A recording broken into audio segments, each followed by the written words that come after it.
Party night अगले chapter का title. श्रुति और वीर दोनों ही रास्ते में खामोश रहते हैं, बस एक दूसरे को तिरछी नजरों से देखते रहते हैं। कुछ देर बाद दोनों रोहित के घर पहुंचते हैं और सभी से वहां मिलने के बाद सभी हॉल में बैठ जाते हैं। कुछ देर बाद रोहित सबकी तरफ जाम बढ़ा देता है और फिर रोहित, तो दोस्तों खुशखबरी ये है कि मैंने जॉब स्विच कर लिया है और आप पोस्ट भी बढ़ गई है और सैलरी भी। तो ये जाम उस खुशी में सभी रोहित को मुबारकबाद देते हैं और काफी देर तक बैठे ड्रिंक करते हैं और खाना खाते हुए बातों में लगे रहते हैं। वीर की नजरें श्रुति पर होती हैं। कुछ देर बाद वर्षा का फोन आता है। वीर उससे बात करते हुए साइड हो जाता है। वापस आने पर रोहित, किसका फोन था भाई? वीर, अरे वो वर्षा है ना, उसका फोन था। जैसे ही श्रुति वर्षा का नाम सुनती है उसके चेहरे पर गुस्सा उतर आता है और वो घूर कर वीर को देखती है। वीर, अब इसे क्या हो गया? फिर से गुस्सा? हे भगवान, क्या होगा मेरा? सभी काफी रात तक बैठे बातों में लगे रहते हैं। धीरे धीरे जब सब पर नींद हावी होने लग जाती है तो सभी सोने चले जाते हैं। वीर और श्रुति हॉल में ही बैठे रहते हैं पर दोनों खामोश रहते हैं। वीर उठकर फिर बाहर बैल्कनी में जाकर सिगरेट पीता है और फिर थोड़ी देर बाद अंदर आता है। वीर, क्या हुआ, गुस्से में क्यों हूं? श्रुति, मैं क्यों गुस्से में होंगी? वीर, बोलो ना क्या बात है? श्रुति, क्या बोलूं और क्यों बोलूं? आम जाओ वर्षा से बात करो। वीर, अच्छा तो ये बात है। अरे यार, वो उसके जॉब से रिलेटेड कुछ था। श्रुति, तो उससे आपको क्या लेना देना? वीर, छोड़ो यार, और ऐसा कुछ भी नहीं है जो आप सोच रहे हो। श्रुति कुछ नहीं बोलती और वहीं सोफा कम बेड पर लेट जाती है। वीर, श्रुति सो गई क्या? श्रुति, हाँ नींद आ रही है और आप आराम से वर्षा से बात कीजिए। वीर, हे भगवान, इसको अभी कुछ बोलना ही बेकार है, इतने गुस्से में ही है, छोड़ सुबह बात करूंगा। और वो वहीं सोफे पर बैठ जाता है और श्रुति की तरफ देखता रहता है। श्रुति भी थोड़ी देर में सो ही जाती है। वीर वहीं बैठा हुआ बस श्रुति को निहारता रहता है। उसके लिए तो जैसे वक्त थम सा गया हो और वो जाकर उसके पास बेड के नीचे बैठ जाता है। कुछ देर बाद श्रुति उसका हाथ पकड़ लेती है और वीर भी वहीं बैठे सो जाता है।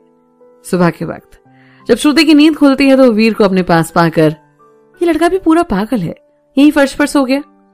फिर वो वीर के सर पर हाथ फेरती है और उसे आवाज देती है, वीर उठ जाओ, सुबह हो गई। वीर अलसाते हुए, अभी नहीं। श्रुति, फिर ऊपर बेड पर आकर सो जाओ। वीर कुछ नहीं बोलता, बस श्रुति का हाथ अपने सर के नीचे रख लेता है। श्रुति भी कुछ नहीं बोलती और उसके सर पर हाथ फेरती रहती है। थोड़ी देर बाद वीर उठता है और दोनों एक दूसरे को गुड मॉर्निंग विश करते हैं। कुछ देर बाद बाकी सब भी आ जाते हैं और सभी बैठकर चाय पीते हैं और राजीव और संजना का ऑफिस वहां से पास में ही होता है तो दोनों रुक जाते हैं और वीर श्रुति वहां से घर के लिए निकल गए हैं। रास्ते में श्रुति, वीर चाय पीनी थी। वीर, ठीक है रोकता हूं कहीं। श्रुति, नहीं। वीर, तो? श्रुति, आपके हाथ की। वीर, ठीक है पर ऑफिस के लिए देर हो जाएगी आपको। श्रुति, लीव ले लेते हैं ना दोनों। वीर हैरान होकर श्रुति की तरफ देखता है। श्रुति, क्या हुआ? वीर, कुछ नहीं। दोनों कुछ देर बाद घर के बाहर होते हैं। घर के अंदर जाते ही श्रुति, ये क्या हाल कर रखा है घर का? वीर, आप ना 10 मिनट रुकिए, मैं कर देता हूं साफ। श्रुति फिर बालकनी में चली जाती है और कुछ देर बाद वीर उसे आवाज देता है, वीर आप बैठिए, हम चाय लाते हैं बनाकर। और फिर वीर चाय बनाने चला जाता है। वहीं श्रुति भी उठकर किचन में चली जाती है। वीर, अरे आप क्यों आए, हम ला रहे हैं ना चाय। श्रुति बिना कुछ बोले जाकर स्लैब पर बैठ जाती है। थोड़ी देर बाद वीर, चलिए चाय बन गई है। और चाय लेकर वीर बाहर हॉल में आ जाता है पर श्रुति अब तक नहीं आई थी तो वीर आवाज देता है पर श्रुति कोई जवाब नहीं देती। वीर किचन में जाकर, चलिए क्या दिक्कत है? श्रुति बस बाहें फैला देती है। वीर सर हिलाते हुए जाता है और उसे गोद में उठाकर बाहर हॉल तक ले आता है। दोनों बैठकर चाय पीते हैं। श्रुति, बड़े दिनों के बाद आज इतनी अच्छी चाय पी है। वीर, शुक्र है आपको पसंद आई। वीर, हाँ वेरी फनी। चाय खत्म करके वो अंदर वीर के कमरे में जाती है और वीर को आवाज देती है। वीर अंदर जाकर, क्या हुआ? श्रुति, वो कपड़े चाहिए थे, फ्रेश होना है। वीर फिर उसे अपने कपड़े निकाल कर देता है और खुद भी फ्रेश होने चला जाता है। वीर बाहर आकर अपने ऑफिस में छुट्टी के लिए मेल कर देता है और हॉल में ही बैठ जाता है। वहीं कुछ देर बाद श्रुति भी आती है और वीर के पास जाकर उसकी कंधे पर सर रख देती है। श्रुति, वीर सुनो। वीर, हाँ बोलो। श्रुति, क्यों आ रहे हैं हम फिर एक बार इतने पास? वीर, क्यों आपको प्यार नहीं है क्या? श्रुति, वो आप भी जानते हो कितना प्यार है, बस हालात हमारे हाथ में नहीं है। वीर, और अगर मैं कहूं कि सब ठीक हो जाएगा? श्रुति, वीर सुनो, एक बार तो खुद को रोक लिया पर इस बार नहीं रोक पाएंगे, ये याद रखना। वीर, पता है, बस विश्वास रखो मुझ पर। श्रुति, आप पर है, खुद पर नहीं ना। वीर, कर लो एक बार और विश्वास, सब ठीक कर दूंगा। श्रुति, सोच लो फिर, छोड़ूंगी नहीं आपको। वीर, मंजूर है।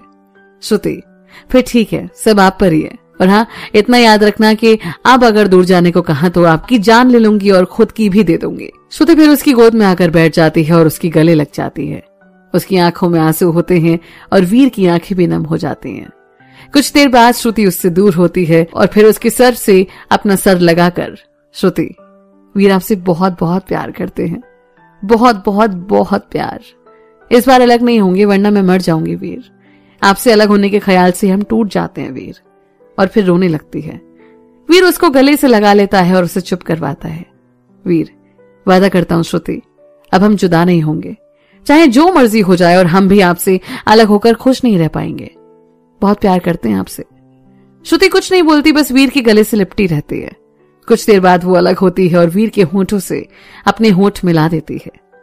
दोनों कुछ देर ऐसे ही रहते हैं। फिर श्रुति उठकर वीर को उसके पीछे आने को कहती है। पूरे घर में जहां जहां ड्रग्स, हैश और वीड रखा रहता है, सब लेकर वो फ्लश में डाल देती है। वीर, ये क्या कर रहे हो? श्रुति, कुछ भी करूं मेरी मर्जी, और आज के बाद इनको हाथ भी लगाए ना तो याद रखना मुझसे बुरा कोई नहीं होगा। वीर, पर इसकी क्या जरूरत थी, इसे खत्म करने देते। और फिर इतने में श्रुति एक छांटा उसके गाल पर मार देती है। श्रुति, चाय पियेंगे? वीर, आप कोई ऑप्शन है क्या इसके अलावा? श्रुति फिर किचन में जाकर चाय बनाने चली जाती है। वीर, मारने की क्या जरूरत थी, मना कर देती। श्रुति, ऐसी हरकतें क्यों करते हो? कुछ देर बाद श्रुति चाय बनाकर लाती है। श्रुति, ज्यादा तेज लगी क्या? वीर, नहीं, फूल जैसे हाथ है ना, इससे कहां तेज लगेगी। श्रुति उसकी गालों पर किस करती है। श्रुति, अब ठीक है? तो वीर नाम में सर हिला देता है। श्रुति फिर उसके गालों पर किस करती है। श्रुति, और हाँ, वर्षा से भी दूर रहना। वीर, यार ऐसा कुछ भी नहीं है, बस उसे जॉब के सिलसिले में कुछ बात करनी थी। श्रुति, ठीक है ना, मुझे विश्वास है आप पर। और उसके गले लग जाती है। दोनों फिर चाय पीते हैं और फिर श्रुति वीर के सीने पर सर रखकर लेट जाती है और बातों में लग जाती है। कुछ ही देर में वो सो जाती है। वीर उसका चेहरा देखकर पहले तो मुस्कुरा उठता है और फिर उसके चेहरे पर दर्द और उदासी छा जाती है और वो किन्हीं ख्यालों में खो जाता है। करीब 1 घंटे बाद श्रुति की आंख खुलती है और वो वीर को खुद की तरफ देखता हुआ पाती है।